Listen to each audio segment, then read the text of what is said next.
বন্ধুরা ভাবুন তো একবার, সারাদিন পরিশ্রম করে রাতে শান্তিতে একটু আপনি আপনার বিছানায় ঘুমোচ্ছেন, হঠাৎ সকালে উঠে দেখলেন আপনার বাড়ির সামনে বিশাল সব সরকারি বুলডোজার দাঁড়িয়ে আছে। আপনাকে বলা হলো 1 সপ্তাহের মধ্যে চিরকালের মতো আপনার এই সাজানো সংসার ছেড়ে চলে যেতে হবে।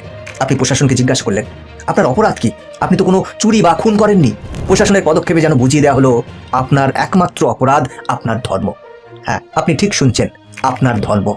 ডেনমার্কে এমন একটি আইন তৈরি হয়েছে যা দেশটিতে বসবাসকারী সমগ্র মুসলিম সম্প্রদায়ের দুর্দশার আর কোনো অন্ত রাখেনি। ডেনমার্ক সরকার তাদের নিজেদের দেশের একটি নির্দিষ্ট সম্প্রদায়ের মানুষদের, বিশেষ করে মুসলিম এবং অন্যান্য অপশ্চিমা অভিবাসীদের বাড়িঘর এভাবেই ভেঙে দিচ্ছে এবং তাদের জোর করে উচ্ছেদ করছে। কিন্তু সম্পূর্ণ মুসলিমদের বিরুদ্ধে চলে যাওয়া এই আইনগুলো আসলে কেন হচ্ছে? কেন ইউরোপের এই আধুনিক দেশটি হঠাৎ করে এমন বর্ণবাদী আচরণ শুরু করলো?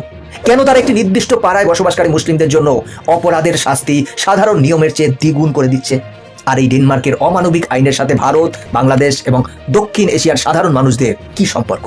কিভাবে এই আইন আগামী দিনে আপনার ইউরোপ যাওয়ার স্বপ্নকে চিরতরে ভেঙে দিতে পারে? বন্ধুরা, এই সমস্ত প্রশ্নের উত্তর এবং ইউরোপিয়ান কোর্টের একদম সাম্প্রতিক ঐতিহাসিক রায়ের বিস্তারিত তথ্য জানতে এই ভিডিওটি অবশ্যই শেষ পর্যন্ত দেখুন, কারণ আজকের এই ঘটনা আন্তর্জাতিক রাজনীতি নিয়ে আপনার চিন্তাধারাকে সম্পূর্ণ বদলে দেবে। কারণ অনেক নতুন তথ্য আপনি জানতে পারবেন কি হচ্ছে পৃথিবীতে, কিভাবে মুসলিমদের টার্গেট করা হচ্ছে। তাহলে চলুন শুরু করা যাক।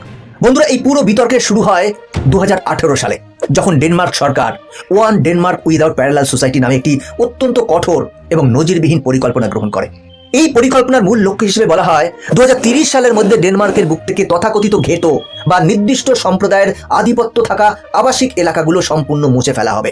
ডেনমার্ক সরকারের বক্তব্য হচ্ছে যে আবাসিক এলাকাগুলোতে 50% বেশি অপশ্চিমা বা নন ওয়েস্টার্ন অভিবাসী বসবাস করে এবং যেখানে বেকারত্ব, অপরাধের হার বা নিম্ন আয়ের মানুষের সংখ্যা জাতীয় গড়ের তুলনায় অনেক বেশি, সেগুলোকে সরকারিভাবে ঘেটো হিসেবে চিহ্নিত করা হবে। সবচেয়ে আশ্চর্যের বিষয় হলো ডেনিশ সরকার তাদের আইনি নথিতে কোথাও সরাসরি মুসলিম শব্দটি ব্যবহার করেনি, কিন্তু ঘুরিয়ে ফিরিয়ে এদের আসল টার্গেট যে শুধুমাত্র মুসলিম অভিবাসীরাই, তা আজ দিনের আলোর মতো পরিষ্কার। এই অপশ্চিমা তকমাটি যে মূলত মধ্যপ্রাচ্য, আফ্রিকা এবং এশিয়ার মুসলিম অভিবাসীদের দিকেই সরাসরি তাক করা হয়েছে, তা বুঝতে আন্তর্জাতিক মানবাধিকার সংস্থাগুলোর একটুও সময় লাগেনি। আপনাদের কি মনে হয়? কমেন্ট করে জানাবেন। বন্ধুরা, আজকের ভিডিও এখানেই শেষ করছি। এরকমই ইনফরমেটিভ ভিডিও দেখার জন্য চ্যানেলটিকে সাবস্ক্রাইব করে বেল আইকনটি প্রেস করে রাখুন। দেখা হচ্ছে পরবর্তী ভিডিওতে। ভালো থাকবেন, সাথে থাকবেন।